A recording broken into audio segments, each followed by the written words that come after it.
네, 저희 방송에서 몇 차례 전해드린 바가 있었는데요. 결국은 시행에 들어갔습니다. 주한미군 한국인 노동자에 대한 강제 무급휴직이 오늘부터 들어간다고 합니다. 한 대상이 4천 명 정도 된다고 하는데요. 자, 손지호 전국 주한미군 한국인 노동조합 사무국장 연결해서 지금 상황이 어떤지 타결 전망이 있는지 좀 이야기 나눠보도록 하겠습니다. 자, 국장님 나오 계시죠? 예, 안녕하십니까? 네, 안녕하세요. 지금 보도에 따르면 강제 무급휴직 대상자가 4천 명이라고 하던데 맞습니까? 예, 맞습니다. 그러면 전체 한국인 노동자가 몇 명이에요? 예, 전체 한국인 노동자들은 12,500명 정도 되시고요. 네. 그중에 방위비 분담금에서 지원을 받는 한국인 노동자분들이 8,500명, 그 안에서 4,000명이 예. 그 무급 대상자가 된 겁니다. 그럼 한 절반 정도가 강제 무급휴직 대상자가 된 거네요. 예, 맞습니다. 예, 이건 뭐 이제 기한이 없는 거고 언제까지도 없는 거고 이제 방위비 분담금 협상이 타결이 될 때까지 이제 계속 간다 이런 얘기가 되는 거죠. 예. 어제 오후에 노조위원장하고 주한미군 측이 1대1 면담을 했다고 들었는데 여기서도 뭐 진척된 얘기가 없었습니까? 예, 현장에서는 일단 무급휴직에 대해서 네. 이것은 반드시 철회돼야 된다는 그 주한미군 사령관과 네. 그 노조의 입장은 공감대를 이뤘지만 네. 양쪽 다 당사자들이 아니기 때문에 최종 결정 권한은 네. 양국에 있다. 예. 그래서 양측 모두 이 무급휴직을 하루빨리 막기 위해서 서로 협조하고 최선을 다한다. 이 정도까지 얘기가 되었습니다. 자, 그런데 어제 이제 잠깐 나왔던 이야기가 방위비 분담금 협상이 상당 부분 진척이 됐고 미세 조정만 남아 있다라는 보도가 있었는데요. 조금 전에 지금 나온 뉴스를 보면 그 한미 간의 잠정 타결을 받고 빠르면 오늘 합의 내용이 발표가 될 거다 이런 그 보도가 조금 전에 나왔는데 혹시 관련해서 들으신 얘기가 있으세요, 국장님? 예, 저희가 정부와 뭐 꾸준히 소통을 하고 있었고, 예. 그래서 저희도 그런 비슷한 얘기를 들었습니다. 그래서 예. 저희도 예상컨대 예. 무급휴직일이 다가올수록 타결의 가능성은 오히려 높아진다 이렇게 생각을 하고 있었습니다. 예. 왜냐하면 무급휴직 조치가 됐을 때에 주한미군은 정말 운영이 어렵기 때문에 특히 특히 뭐 주한미군과 저희 한국인 노동자들 같은 경우는 네. 그 상황을 누구보다 잘 알기 때문에 양국 정부에 꾸준히 얘기를 했었고요. 네. 근데도 뭐 저도 기사를 받고 뭐 오늘 아침에도 그 정부와 소통을 했지만 네. 어쨌든 임박했다는 얘기지 완벽하게 타결이 됐다는 얘기는 아직 아니기 때문에 네. 저희도 상황을 예의주시하고 있는 상황입니다. 혹시 그러면 그 조금이라도 귀뜸이라도 혹시 들으신 게 있으세요? 어느 선에서 그 합의점이 도출이 된 건지 혹시 귀뜸이라도 들으신 얘기는 없으세요, 국장님? 제가 뭐 구체적인 내용을 저희에게 당연히 얘기해 주진 않고요. 협상이기 때문에. 네네.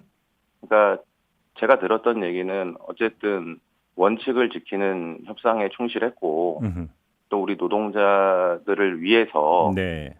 무엇이라도 하려고 하는 노력은 계속했다. 아, 우리 정부 이 쪽에서 정도까지만 얘기를 들었습니다. 우리 정부 쪽에서 이제 그렇게 설명을 했다라는 거죠? 예. 네, 알겠습니다. 아무튼 근데 아직은 발표가 나오지 않았으니까 아직은 지금까지 이 상태에서 한번 좀 질문드리고 싶은 게 몇 가지가 있는데요. 그러니까 시행에 들어간 건 이번이 처음이지만 사실은 그 전에도 이른바 그 경고라고 할까요? 압박이라고 할까요? 이렇게 되면 무급휴직 들어간다는 이야기는 그 전에도 나온 바가 있지 않습니까? 주한미군 쪽에서. 그런데 이게 방위비 분담금 협상이 꼬이면 항상 그 한국인 노동자 무급휴직 카드를 주한미군이 꺼내드는데 한번 이렇게 여쭤볼게요.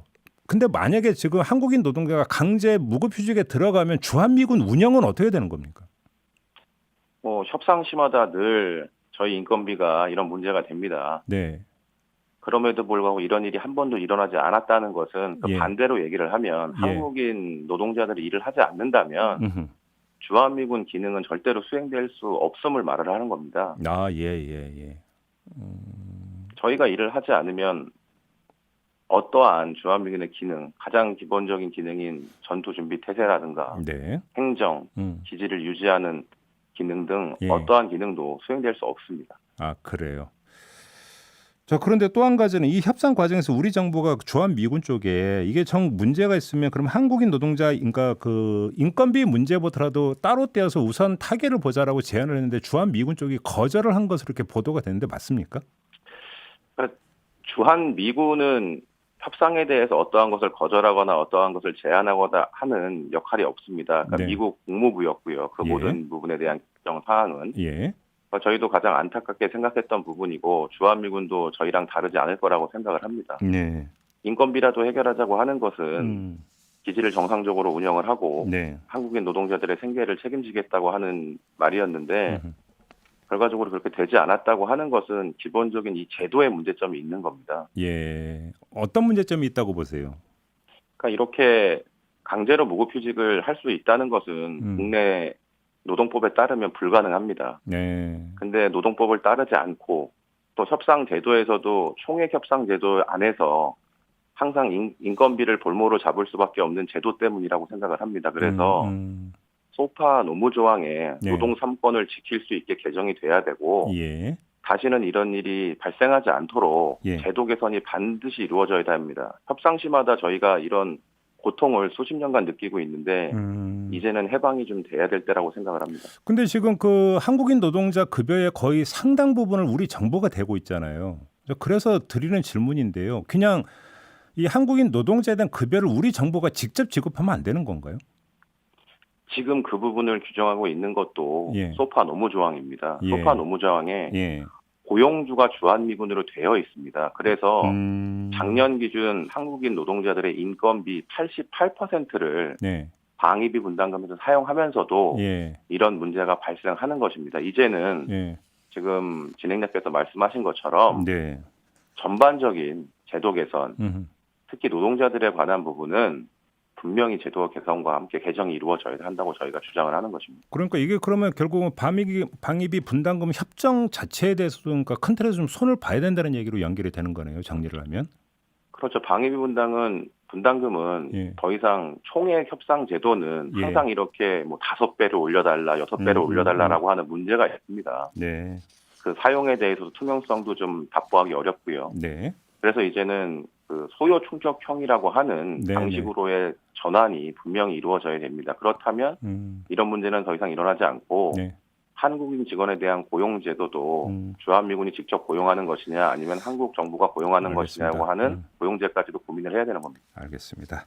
좀 말씀 마무리해야 될 것 같은데요. 결국 협정 큰 틀에서 한번 손보는 것도 좀 필요하다. 총액 협상 타결도 중요하지만 이런 사실 확인하면서 인터뷰 마무리하겠습니다. 고맙습니다, 국장님.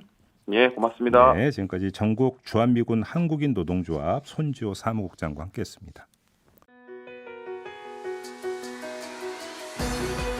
이슈의 핵심을 꿰뚫는 예리한 시선, 믿고 듣는 진품 시사, 김종배 시선 집중.